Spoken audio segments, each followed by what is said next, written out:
देश के लिए अगर अपनी जान देनी पड़े तो वो आज भी मैं देने के लिए तैयार हूँ। ओम जय जगदीश हरे भी गाते हैं तो मुस्तफा जाने रहमत पे लाखों सलाम भी गाते हैं। क़याम खानी के बच्चों को तैयार करते हैं कि भाई हमें फौज में जाना है, देश के लिए लड़ाई लड़ना है, देश के लिए शहीद होना है।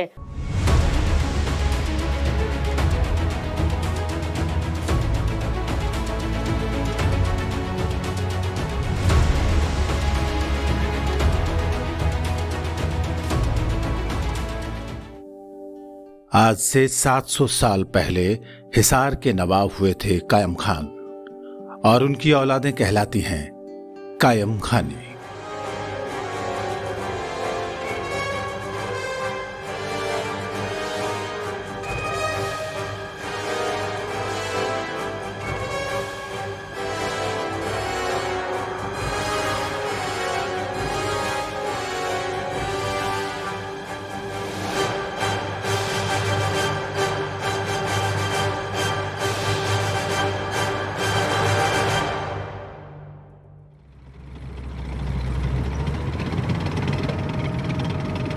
सन 1965 भारत पाकिस्तान युद्ध। 7 और 8 सितंबर की दरमियानी रात भारतीय सेना की 26वीं इन्फेंट्री डिवीजन को सियालकोट पर कब्जे का आदेश मिला।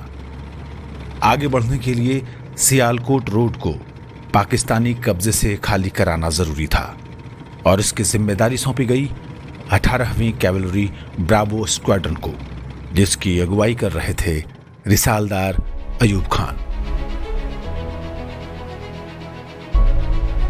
युद्ध घातक था और इस भयंकर युद्ध में अयूब खान ने दुश्मन की आंख में आंख डालते हुए 4 पैटर्न टैंक ध्वस्त कर डाले। सियालकोट क्षेत्र में पाकिस्तानी पैटर्न टैंकों का जो हाल किया था, जो तबाही की थी, वो इतिहास जानता है। लोग उनको इंडियन अयूब के नाम से जानते हैं। पुराने शर्मन टैंकों से ही अयूब खान ने अमेरिका में बने अत्याधुनिक पैटर्न टैंकों को कबाड़ बना दिया। इस शौर्य के लिए उन्हें प्रदान किया गया वीर चक्र। एक ऐसी जगह थी कि वो नहीं होते तो पाकिस्तान उसमें हावी हो रखा था। सियालकोट सेक्टर में अयूब खान की बहादुरी इतनी रंग लाई कि सारा युद्ध का नक्शा ही बदल गया।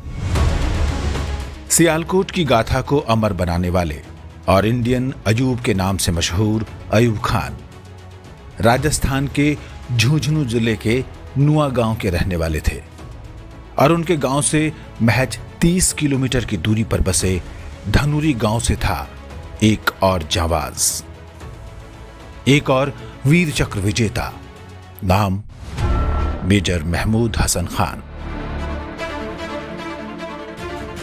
1971 भारत पाकिस्तान युद्ध। नौशेरा से पुंछ के इलाके में भारतीय सेना ने एक ऐसा कारनामा किया था जिसे कई सैन्य जानकार पहला सर्जिकल स्ट्राइक कहते हैं और इसे रेड कमांडर के रूप में अंजाम दे रहे थे मेजर महमूद हसन खान। पाकिस्तान की एक चौकी थी दुर्चिया, उस पर मेजर इकबाल साहब ने पाकिस्तान के अंदर जाके कब्जा कर लिया और उस कब्जे उसको सर्जिकल स्ट्राइक, हमारी पहली सर्जिकल स्ट्राइक बोलते हैं। 14 ग्रेनेडियर्स की जिम्मेदारी थी पाकिस्तान के अतियन सप्लाई सेंटर पर छापा मारकर उसे नष्ट करना। मेजर एमएच खान के नेतृत्व में 6 दिसंबर की शाम को स्ट्राइक शुरू हुई थी और 12 घंटे की निरंतर कार्रवाई के बाद हमला सफलतापूर्वक अंजाम दिया गया। भीषण लड़ाई थी उस वक्त की। वहां पे दुर्चिया डे भी मनाती है 14 ग्रेनेडियर।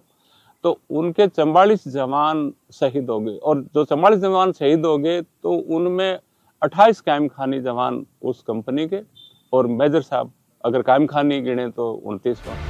मेजर एमएच खान को उनकी असाधारण वीरता, अदम्य युद्ध भावना और नेतृत्व के लिए वीर चक्र से सम्मानित किया गया, लेकिन वो अपना वीर चक्र प्राप्त करने से पहले ही 14 दिसंबर 1971 को युद्ध भूमि में शहीद हो गए। पाकिस्तानी कमांडर ने उनको कहा, आप सब लोग घिर गए हो, आप चाहो तो आप वापस जा सकते हो।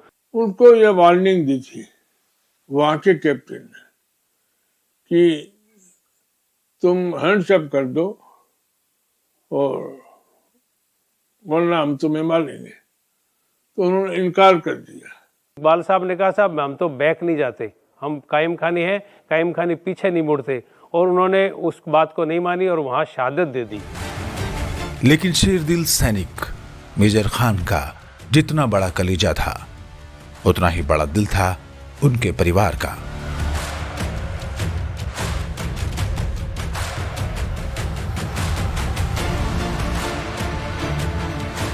राजस्थान के डिप्टी चीफ मिनिस्टर थे अजय जोशी और यहाँ के स्थानीय विधायक रामनारायण सीसाराम सुमित्रा ये उनके साथ थे, और उन्होंने राजस्थान सरकार की ओर से उनको चेक दिया था हमारी भाभी को कि भाई हम राजस्थान सरकार की तरफ से आपको दे रहे हैं। तो भाभी ने वो लेने से इनकार कर दिया और ये कह दिया कि ये चेक रक्षा कौशल जमा कर। कैप्टन अयूब खान और मेजर एमएच खान दोनों वीर चक्र से सम्मानित हैं, लेकिन इसके अलावा भी उनमें एक समानता है। दोनों कायम खानी मुसलमान हैं। जिल्लत से पहले मौत, वतन से मोहब्बत हमारी निशानी है, वतन परस्ती हमारे खून में है क्योंकि हम कायम खानी हैं। दोनों एक ऐसे समुदाय से हैं जिसकी जाबाजी की परंपरा सदियों से चली आ रही है।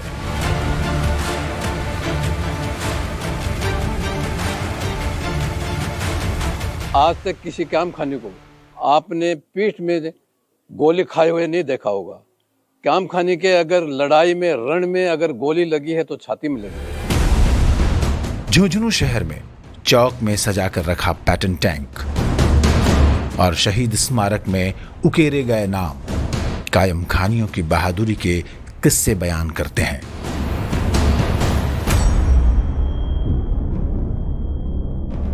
कि ये रणबांकुरों की धरती है और ये रणबांकुरे की ही कौम है।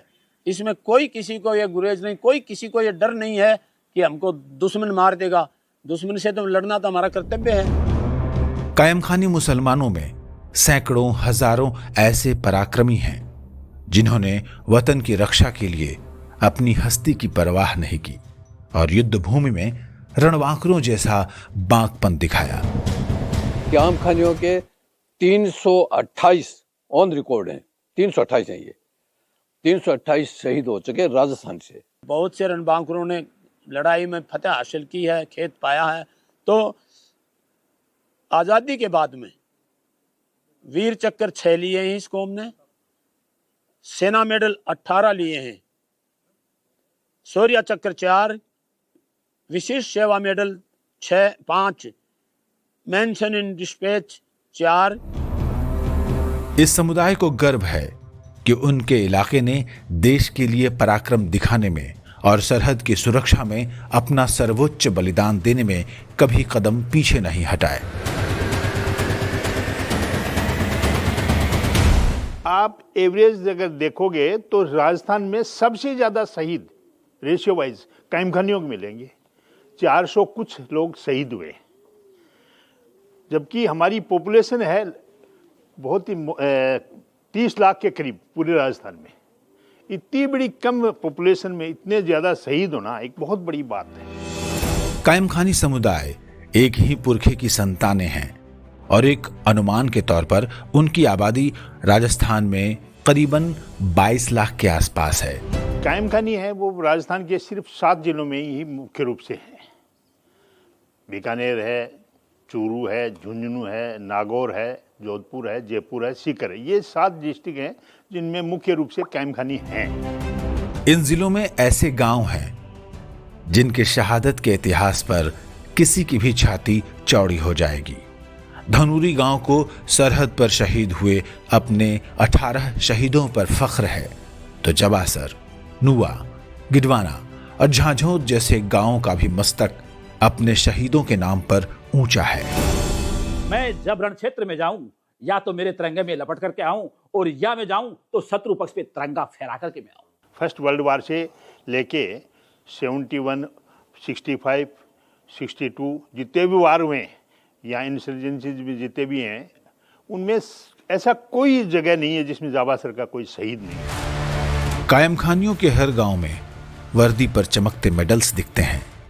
कायम खानियों ने अपने इतिहास में जो युद्ध किए, शहादतें दी, गोलियां सीने पर झेली, लेकिन इस समाज की महिलाओं का योगदान भी पुरुषों के बराबर ही माना जाना चाहिए।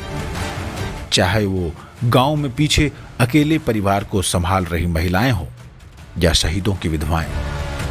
झुंझुनू में सायरा बानो दादी का किस्सा तो सबसे अधिक कहा सुना जाता है, जिन्होंने अपने पति का चेहरा तक नहीं देखा था और उनके पति शहीद हो गए। सायरा दादी जो हमारी दादी थी, उनकी शादी हुई थी, तो वो जो फर्स्ट टाइम जो मतलब पहले दिन से ही उन्होंने अपने हस्बैंड का फेस नहीं देखा था, तो फिर वो वहीं पे शहीद हो गई। तो उन्होंने मतलब बहुत लोगों ने कोशिश की कि उनका दोबारा निकाह हो, और एक बार उनको लेके भी गए थे कि उनका ऊंट पे निकाह करवा के लेके आए, तो उन्होंने ऊंट से छलांग मार दी। सायरा बानो तो एक मिसाल भर हैं। अपने शहीद पति रमजान खान की निशानियां रहे 3 बच्चों को पढ़ा लिखा कर डॉक्टर और अधिकारी बना देने वाली अलहमदो हों, या फिर 1962 में चीन के साथ युद्ध में शहीद की बेटी परवीन, या फिर 1971 में शहीद हुए ग्रेनेडियर उम्मेद खान की पत्नी हकीमन बानो। ये महिलाएं भी कायम खानियों की हिम्मत और दिलेरी की जीती जागती मिसाल हैं, जिनके पहाड़ जैसे हौसले ने उनके समाज के पुरुषों को हिमालय फतह कर लेने की फौलादी ताकत दी। मुझे तो खुद को फौज से, मिलिट्री से बहुत ज्यादा प्यार, क्योंकि मैं फौजी के पीछे लगी थी, तो मुझे तो फौजी को देखते मुझे दिल में खुशी महसूस होती है। कायम खानी के बच्चों को तैयार करते हैं कि भाई हमें फौज में जाना है, देश के लिए लड़ाई लड़ना है, देश के लिए शहीद होना है। लेकिन अब कायम खानी महिलाएं सिर्फ अपने परिवार के पुरुषों का हौसला नहीं बढ़ा रही हैं, बल्कि सेना में शामिल होकर कंधे से कंधा मिलाकर देश की रक्षा के लिए तैनात हैं। कि हमारी कायम खानियों की लड़कियां भी कम नहीं हैं, वो भी आज के दिन कमांड कर रही हैं। कि लड़कियों को भी ये जरूर रहता कि हम फौज में जाएं। कर्नल इशरत है, she is commanding officer of one of the major unit in J&K। कायम खानी कौम का भारतीय सेना में अभूतपूर्व वीरता का योगदान रहा है। आजादी के बाद के हर युद्ध और फौजी ऑपरेशंस में कायम खानी सैनिक शामिल रहा है। कायम खानी सैनिकों ने दुश्मन देश के टैंकों और गोलियों का मुकाबला बहादुरी और जांबाजी से किया है। जहां हमारी माएं अपने बच्चों को पालने में ही, और वो शेर सुनाती हैं, पूत खिलावे पालने होलदरियो हुलराए, गिला न देनी अपनी शान मरन रे माए। इसका मतलब है जमीन अपनी नहीं देनी है, मरने के अंदर शान है। कायम खानी बच्चा जब पैदा होता है तो हमारे घरों में तलवार होती है, उस बच्चे के सर के ऊपर बच्चा पैदा होता है तो सर के पीछे लगाते हैं, और उसका मतलब ये होता है कि बेटे देश की रक्षा करना तेरा कर्तव्य है, और जब भी कभी तुम देश के लिए काम आएगा तो हमारा सीना गर्व से फूल जाएगा। आजादी के बाद हो या ब्रिटिश काल, इस कौम के लिए जंग का मैदान ही असली खेल का मैदान है। कायम खानी कम्युनिटी में पार्टीशन से पहले 50 ऐसे योद्धा थे जिनको OBI, order of British India, और IDSM, Indian defence service medal, जो इक्विवेलेंट टू वीर चक्र था। कायम खानी फौजियों ने अपने जौहर सिर्फ पड़ोसी देशों के साथ युद्धों में ही नहीं दिखाए हैं, बल्कि विदेशों में भी अपना परचम बुलंद किया है। अंग्रेजों के जमाने में विदेशों में चाहे बर्मा, मलाया, तुर्की और ये बख्टीला शहर फतेह किया था, उसी तरीके से रंगून, इनके अंदर हमारी सेना ने लड़ाई लड़ी है खूब, और उन्होंने ढेर सारे तगमे कमाए हैं। कौम ने अपने वतन के लिए बहादुरी का वो परचम लहराया है जो अक्सर नहीं मिलता। मैं ये तो नहीं मिलता, लेकिन अक्सर नहीं मिलता। अपने वतन के लिए हमेशा इन्होंने अपने गर्दनें कटाई, और आज भी इन बच्चों में वो जज्बा है। आखिर वो कौन सी बात है जो कायम खानियों के लहू में देशभक्ति का वो उबाल लेकर आती है? ऐसी कौन सी जड़ें हैं जिसने हर गांव को फौजियों के गांव में बदल दिया है? रियल लाइफ अगर पबजी खेलनी है तो फौज में जाना है। भारतीय सेना में जाने का ये जुनून कायम खानियों की पहचान है। इधर हर घर में 1 या 2 फौजी मिलते हैं। अगर इस कहावत कहते हैं कि अगर हम पत्थर फेंकेंगे तो सर फौजी के सर पर जाके गिरेगा। झुंझुनू जिले के धनूरी गांव के अब तक 18 लोगों ने भारत की रक्षा के लिए शहादत देकर इतिहास रचा है, तो झांझोत और नुआ में 10-10 शहीद हुए हैं। अकेले इन 3 गांवों में ही कुल 38 कायम खानी सरहद पर कुर्बान हो गए। चबासर, गिडवाणा, गांगियासर, चूरू हो या झुंझुनू, फतेहपुर हो या सीकर, जोधपुर हो या नागौर, शेखावटी का हर गांव कायम खानी शहीदों की कहानियों से गुलजार रहता है। और हर गांव में ऐसे लोग मिल जाएंगे जिनके परिवार में अतीत में और अब भी सेना में जाने की सुनहरी और बेशकीमती परंपरा है। मेरे परिवार में मेरे फादर जो है 16 कैवलरी में थे। ब्रिटिश टाइम पे सेकेंड वर्ल्ड वॉर के बाद वो रिटायर हुए। मेरे दादाजी जो है जयपुर इन्फेंट्री में थे, फर्स्ट वर्ल्ड वॉर में थे। और इसके बाद मैं फौज में रहा, मेरा बेटा फौज में है और मेरा भाई बैठा खुर्शीद यहाँ पर, वो भी फौज में था। मेरे परिवार की 4 पीढ़ियां आर्मी में रही हैं। मेरे फादर आर्मी, उनके फादर और उनके फादर और उनके फादर। मेरे परिवार में मेरे फादर मिलिट्री में थे। मेरे 2 बड़े भाई साहब थे, सबीर अहमद खान जो 61 कैवलरी में लेफ्टिनेंट से रिटायर हैं। उनसे छोटे थे आशिक अली खान जो ग्रेनेडियर थे, वो कैप्टन से रिटायर थे। मेरे दादा की औलाद में हम 53 फौजी हैं। आप सोचिए, जिसमें मेरा भांजा भी है तो मेरा बेटा भी है तो मेरा पोता भी है। और अब उन शहीदों को स्मारकों के रूप में कहीं चौक पर किसी स्कूल के नाम के रूप में सहेजने की एक कोशिश चल रही है, क्योंकि वतन पर मर मिटने वालों का तो यही बाकी निशान होगा।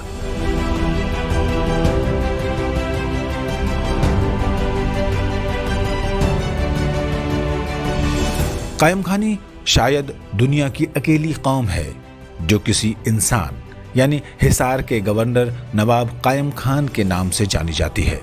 इस समुदाय के बारे में और जानने के लिए इतिहास के पन्नों में थोड़ा पीछे चलना होगा। 14वीं शताब्दी में जहां एक लोक कथा से शुरू होती है कायम खानियों की कहानी।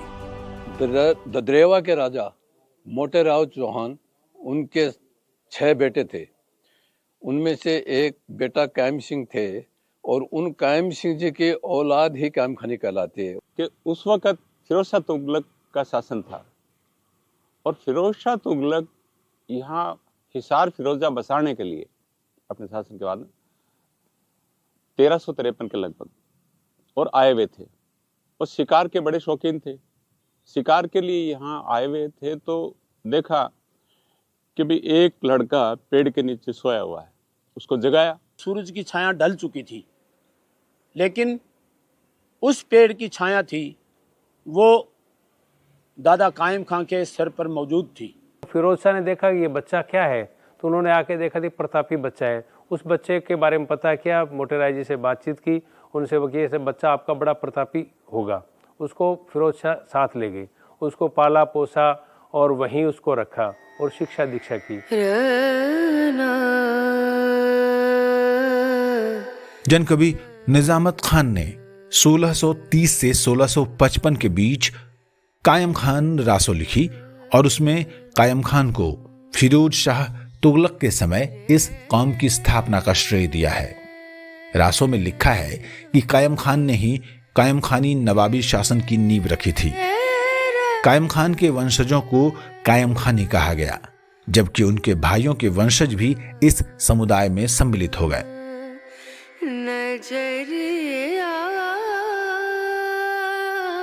126 गोत्र यानी नख हैं हमारी कायम खानियों में और ये अलग अलग, जैसे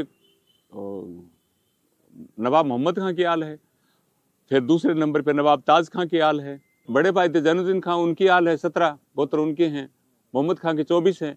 हमारे पूर्वज पहले अजमेर थे, फिर घंगू आए, फिर ददरेवा आए। चौहान वंश में कई शाखाएं हुई हैं, जिनमें शाकंभरी चौहान शाखा प्रसिद्ध है। इसी शाकंभरी शाखा से संबंधित चौहान राजा घंघराय ने चूरू के आसपास घांगू और ददरेवा क्षेत्र में अपना राज स्थापित किया। राजा घंघराय की संतानों में आगे चलकर गोगाजी चौहान एक शासक हुए जो राजस्थान के प्रसिद्ध लोक देवताओं में एक हैं। हमारे जो कायम खानी है गोगा जी को गोगा दादा कहते हैं, क्योंकि हमारे फोरफादर है, मेरे 35 पीढ़ी ऊपर है। गोगा जी का समाधि स्थल गोगामेड़ी राजस्थान के हनुमानगढ़ जिले में स्थित है।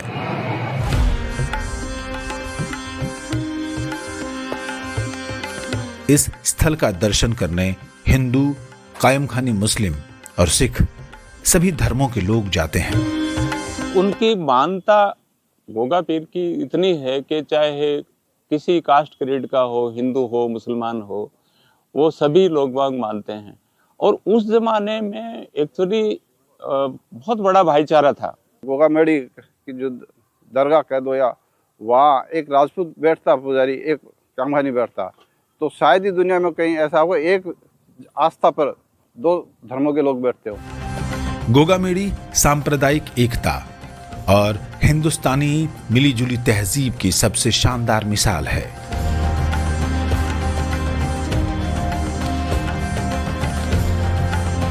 गोगाजी पीर के बारे में एक और बात मशहूर है कि महमूद गजनबी ने जब सोमनाथ पर हमला किया था तो गोगाजी सोमनाथ मंदिर की रक्षा करने के लिए पहुंचे थे।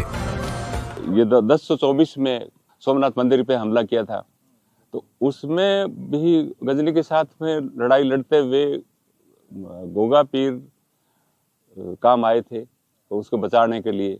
उसमें उसके भाई भतीजे और सारे जितने रिश्तेदार वगैरह, खाली नज़दीकी, एक इतिहासकार लिखते हैं 45 लोग बाग खत्म हो गए थे उसी के साथ में। एक लोग बाग कहते हैं कि भाई नहीं 60 थे, वो खत्म हो गए थे। कायम खान का लालन पालन करने वाले सैयद नासिर साहब ने अपने इंतकाल से पहले कायम खान साहब को अपनी जागीर हिसार वसीयत कर दी। कायम खानी नवाबी की स्थापना के बाद ऐसे भी अवसर आए कि कायम खान को दिल्ली की बादशाहत संभालने के प्रस्ताव आए, लेकिन कायम खान वफादारी और निष्ठा की जीती जागती मूर्ति थे। 1388 में फिरोज शाह तुगलक की जब डेथ हुई, तब उसके जो वारिस थे वो आपस में वो लड़ाई हो गई। तो बाद में बोले कि भाई नवाब जो कायम खां है इसको शासन दे दिया जाए दिल्ली का। तो उन्होंने कहा कि नहीं, मुझे शासन नहीं चाहिए, जो असली उनके वारिस हैं उनको दो। कायम खान 14 जून 1419 को शहीद हो गए। नवाब कायम खान का मकबरा हांसी में है, लेकिन अभी इसकी हालत जर्जर हो चुकी है। कायम खान के पुत्र ताज खान और मोहम्मद खान ने आगे चलकर फतेहपुर और झुंझुनू की रियासतें स्थापित की, जो 1731 तक नवाब के खिताब से जानी जाती रहीं।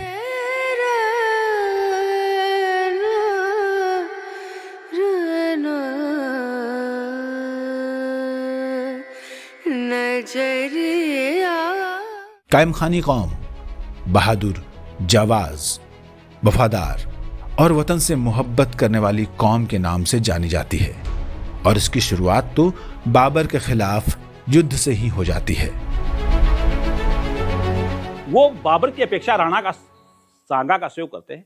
बाबर उनकी धार्मिक भावनाओं का उभारने का प्रयास करता है। वो महमूद खां लोधी और हसन खां मेवाती के पास अपना दूत के माध्यम से एक संदेश भेजता है कि आप भी मुसलमान हैं और हम भी मुसलमान हैं, आप हो सके तो युद्ध में हमारा सहयोग दीजिए। दोनों पूर्णतः इनकार कर देते हैं कि हम जिस पवित्र भूमि में जन्म लेते हैं उसके साथ ऐसा कार्य नहीं कर सकते, और दोनों के बीच खानवा का युद्ध होता है, जिसमें मोहम्मद खान लोधी रण क्षेत्र में मारा जाता है और हसन का विजय।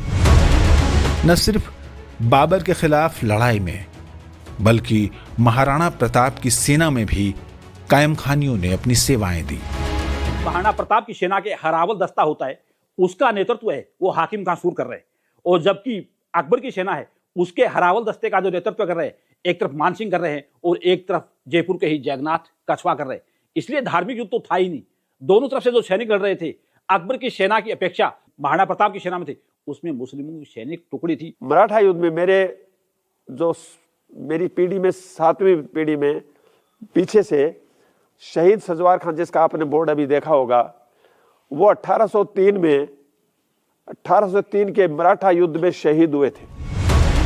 कायम खानी समुदाय के आदि पुरुष गोगाजी पीर से लेकर नवाबों के शासन तक और आज के दौर तक ये समुदाय धर्मनिरपेक्षता की जीती जागती मिसाल है।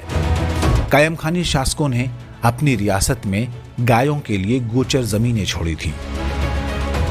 झुंझुनू वाला मोहम्मद खां और फतेह खां, फतेहपुर का शासक, तो इसने एक ने तो 20 कोस परिधि की भीड़ छोड़ी हुई है फतेहपुर वाली, एक ने 12 कोस की छोड़ी हुई है झुंझुनू वाली, और ये गोचर भूमि कहलाती है। गौ घाट बने हुए हैं प्रॉपर, और प्रॉपर उसमें बावड़ियां बनी हुई हैं।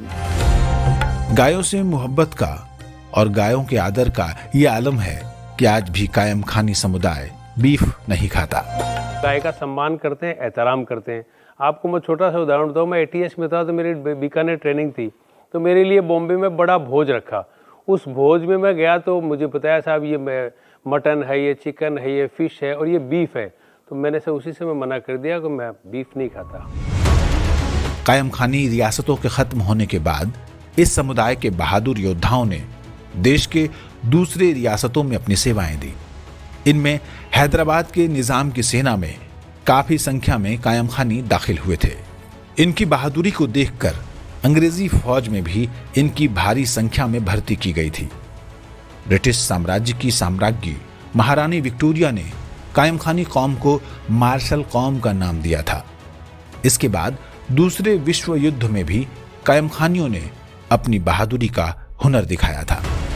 जमादार बहाउद्दीन खां, जिन्होंने 1880 में ब्रिटिश आर्मी ज्वाइन की, और उनकी बहादुरी, वफादारी और उनकी काबिलियत को देखते हुए अंग्रेजों ने यह तय किया कि एक स्क्वाड्रन, तो पहला स्क्वाड्रन जो खड़ा करने वाले थे, स्क्वाड्रन आर्मड में होते हैं, आर्मड का पहला स्क्वाड्रन खड़ा करने का श्रेय रहता है जमादार बहाउद्दीन खां को। पहले विश्व युद्ध में 81 कायम खानी शहीद हुए थे और 45 जख्मी हुए थे। दूसरे विश्व युद्ध में भी बड़ी संख्या में कायम खानी सैनिक शहीद हुए, पर देश के बंटवारे की वजह से इनका सटीक आंकड़ा उपलब्ध नहीं है। जिस कौम की रग रग में बहादुरी दौड़ती हो, उसकी वीरता के सामने तो अंग्रेज भी नतमस्तक हुए, और जो किंग कमीशन सिर्फ ब्रिटिश नागरिकों को मिलता था, वो कायम खानियों को मिलना भी शुरू हुआ। अंग्रेजों ने फर्स्ट वर्ल्ड वार के बाद में जाकर के 1925-30 के आसपास इन्होंने ये तय किया कि हमें इंडियंस जो बहादुर हैं, हमारे वफादार हैं और बहादुर कौमें हैं, उनको भी कमीशन दिया जाना चाहिए। देश आजाद हुआ तो सेना में मौजूद कायम खानियों का एक बड़ा हिस्सा पाकिस्तान चला गया। पूरे इंडिया के 16 रेजिमेंटों में कायम खानी थे। पार्टीशन आते आते 3 रेजिमेंटों तक सीमित हो गए, और पार्टीशन में तीनों रेजिमेंट भी पाकिस्तान चली गई, वो भी फोर्सिबली इन द सेंस कि 10 यूनिटें थी, उनमें इन्फेंट्री और जाट रेजिमेंट सारे करके, ग्रेनेडियर्स की कुछ एक बटालियन, जहाँ कायम खानी कंपनियां स्क्वाड्रन थे, फोर्सिबली भेज दिए गए। उनकी जाने फौजियों की कोई इच्छा ऐसी थी नहीं। 1948, 1962, 1965, 1971 के युद्धों और 1999 के करगिल युद्ध के साथ ही बाकी सैन्य ऑपरेशंस में कायम खानियों ने देश की तरफ से बहादुरी के परचम लहराए हैं। इन युद्धों में लगभग 250 कायम खानी वीर सैनिक शहीद हुए हैं। हिंदुस्तान को लेकर मोहब्बत और वतन परस्ती की यह भावना कायम खानियों में आज भी कायम है। देश के लिए अगर अपनी जान देनी पड़े तो वो आज भी मैं देने के लिए तैयार हूं। आज भी कायम खानियों में ऐसे टफ जांबाज हैं जिन्होंने हिमालय की सख्त चोटियों पर पाकिस्तान के दांत खट्टे कर दिए, लेकिन हिंदुस्तानी लोगों का जिक्र होते ही वो जज्बाती हो उठते हैं। मेरा देश गजब का देश है, मैं ये पूरी उसके साथ कह सकता हूं, ताकतवर देश है पूरा, मतलब मैंने कारगिल में देसी घी के भंगुड़े राखियां वगैरह आई है, चिट्ठियां वगैरह आई हैं। मेरे जैसा देश नहीं है। मेरे देश की भावनाएं बहुत मजबूत है, बहुत ताकतवर भावनाएं हैं। जाट का पता नहीं, यादव का पता नहीं, मीणे का पता नहीं, मुस्लिम का पता नहीं, एक थाली में खाते हैं। हमने मंदिर के अंदर मतलब आरती भी की है, ओम जय जगदीश हरे भी गाते हैं, तो मुस्तफा जाने रहमत पे लाखों सलाम भी गाते हैं। कोई हिचकिचाहट नहीं है, क्योंकि वो सर्वधर्म हमारा स्थल है और हमारे अंदर ये चीजें ठोक ठोक के भरी जाती हैं और राष्ट्र हित से पर हमारे लिए कोई धर्म नहीं। जिस समाज में हर घर में, हर मोहल्ले में और हर गांव में शहीदों की निशानियां हो, जिनके बुजुर्गों के पास युद्धों की कहानियां हो, आप बीतियां हो, वहां के नौजवानों के सपनों में भी फौजी मार्च ही आते हैं। जो हमारे बुजुर्ग थे वो सेना में थे, तब जब उनको हम देखते थे, वर्दी में देखते थे, लड़ाइयों के वो कहानी सुनाते थे, जब हम बच्चे थे तब को भी सुना, हमें पहाड़ों की कहानी सुनाते थे, तो हमारे भी दिल में वो जज्बा पैदा हुआ कि हम भी जब जवान होंगे तो हम सेना में जाएंगे। और फौज से लौटे हर हीरो के पास सरहद का अपना तजुर्बा है। इतनी टफ सिचुएशन आती है कि दुश्मन को फायर का जवाब दे या मेरे भाई को पट्टी मरहम करे, कौन सा करेगा? मेरे भाई का खून बह रहा, मुझे वो भी बचाना है और दुश्मन को मुझे जवाब भी देना है। बुद्ध लड़ाई मैंने लड़ी है, आंखों के सामने मैंने आदमी मरते हुए देखे, चाइना के बहुत मरे, लेकिन उन्होंने आज तक आधिकारिक तौर पर कभी पुष्टि नहीं की कितने बंदे मेरे। जिस घर के अंदर मैं गया उस घर के अंदर 2 मिलिटेंट थे, तो उन्होंने क्या करा, जल्दी जल्दी अपना कपड़ा बदली किया अंदर से और खुदाड़ लिया हाथ के अंदर और लेके चल दिया पानी लगाने के लिए। फिर मैंने देखा इसके अंदर प्लास्टिक डाला, मैंने 2-4 कदम आगे रखे, वो प्लास्टिक को उठाया, देखा मैंने उसके अंदर पिस्टल निकला। तब मैंने सोचा यही है, तो मैंने आड़िया से ऐसे ही फायर किया करते ही उसके पेट में गोली लग गई, तो वो वहीं पे गिर गया। युद्धों का अनुभव हो या सरहद पर तैनाती का अनुभव, कायम खानियों के लिए ये सब रोजमर्रा का किस्सा है। तो जब हम घर में बात करते हैं तो अन्य घरों में, अन्य समाज में कहूँ सभी देश हित के लिए, लेकिन रिश्ते नातों की बात करते होंगे तो हमारी बातें मतलब गांव के रोड और ट्रैक हम कम जानते हैं, बल्कि बॉर्डर की जो रोड और ट्रैक हैं आज भी हमें पत्थर का जिया और चप्पा चप्पा याद है। ऐसा नहीं है कि सिर्फ युद्ध के मैदान में ही दिलेरी दिखाना कायम खानियों की पहचान है। खेल के मैदान को भी ये जंग के मैदान की तरह ही जीत हासिल करने की भूख के साथ उतरते हैं। मैं 2021 की नेशनल चैंपियनशिप हुई थी नोएडा में, वहाँ मैंने इंडिविजुअल एक सिल्वर मेडल लिया और हमारी टीम ने 2 गोल्ड मेडल जीते। घुड़सवारी के अंदर बहुत ही अच्छा प्रदर्शन किया।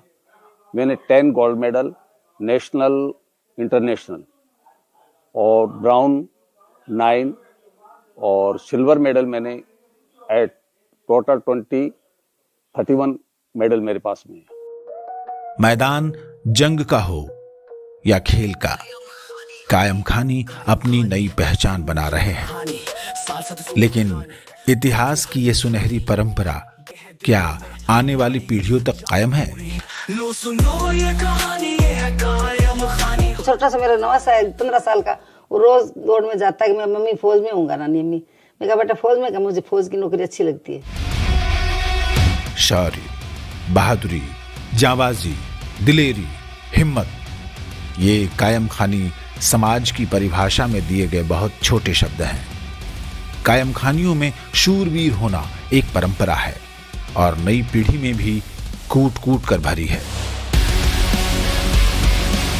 कि हम हमारे पूर्वजों को देखते हैं कि उन्होंने कैसे देश के लिए बलिदान किया है। हमारे मेजर अहमद साहब हैं और हमारे कैप्टन अयूब साहब हैं और हमारे कैप्टन साहब भी यहाँ पे हैं, तो ये जज्बा हमें पैदा करता है कि हम देश की सेवा के लिए जाएं। क्याम खानी जो देश के लिए कायम हो जाए उसी का नाम, उसको ही क्याम खानी कहते हैं। और क्याम खानी एक बहुत बड़ा नाम है और क्याम खानी जो है, जो फौज में एक ब्रांड है। आर्मी का नाम ही ऐसा है। आर्मी में जाना हर बच्चे का सपना रहता है कि आर्मी में जाऊं। आर्मी का मतलब अलर्ट, रेगुलर, मोबिलिटी, यंग, मतलब हर वक्त आदमी यंग रहता है, उसमें जुनून रहता है देश के सेवा के लिए। तो उनके यही जुनून है कि हम आर्मी में जाएंगे, बस आर्मी में जाना। हमारे बुजुर्ग भी आर्मी में शहीद हुए हैं, तो हमारा जोश यही है कि हम फौज में जाएंगे। अब ये समुदाय एकजुट होकर अपनी विरासत को सहेजने की कोशिश कर रहा है। नवाबों के दौर की इमारतों को संभालने, उनका पुनर्निर्माण करने, अपने शहीदों की पुख्ता फहरिस्त बनाने और अपनी वंशावली के दस्तावेज तैयार करने में जुटा है। हमारी सारी वंशावली कंप्लीट कायम खानियों की राव भाट हैं वो मेंटेन कर रहे हैं और ये 16वीं सदी से लगातार लिखी जा रही है। अभी तक भी राव भाट आते हैं।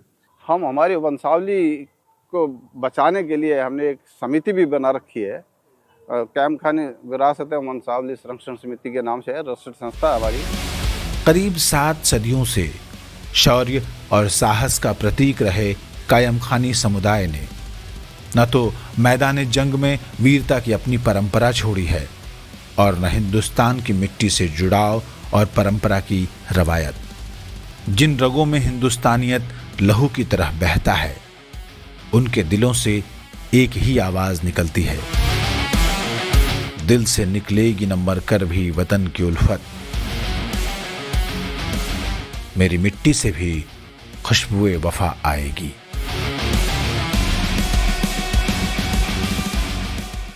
लो सुनो ये कहानी, ये है कायम खानी, हर पल है अटूट ये हमारी जिंदगानी। आर्मी का अलग ट्रेंड मिलेगा, खुद कायम खानी अलग ब्रांड मिलेगा।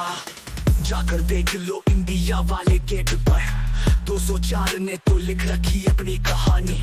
इतिहास की पन्नों में बसी हमारी खालसा की सच्चाई, हर देश के लिए जिएगा, संग्राम में बह जाएगा। खुद को पहचान भाई, तेरे खून में शान है, केडी सरकार कायम खानी। लो सुनो ये कहानी, ये है कायम खानी, हर पल है अटूट ये हमारी जिंदगानी। आर्मी का अलग ट्रेंड मिलेगा, खुद कायम खानी अलग ब्रांड मिलेगा। एक ठानी जिसका ठाट ना झुके, जब हम लड़ेगा तो सबको झुके। हमारा हौसला हमें रोकेगा कौन, कायम खानी का नाम गूंजे हर जन में अनजान। लो सुनो ये कहानी, ये है कायम खानी, हर पल है अटूट ये हमारी जिंदगानी। आर्मी का अलग ट्रेंड मिलेगा, खुद कायम खानी अलग ब्रांड मिलेगा। कायम खानी कभी न भूलेगा, कर दे तुझको पहचान ये दिल तेरा गाएगा। लो सुनो ये कहानी, ये है कायम खानी, सरकार कायम कायम भी मिलेगा, खुद कायम खानी अलग ब्रांड मिलेगा। कायम खानी कभी ना भूलेगा, कर दे तुझको पहचान ये दिल तेरा गाएगा। लो सुनो ये कहानी, ये है कायम खानी, सरकार कायम कायम भी मिलेगा, खुद कायम खानी।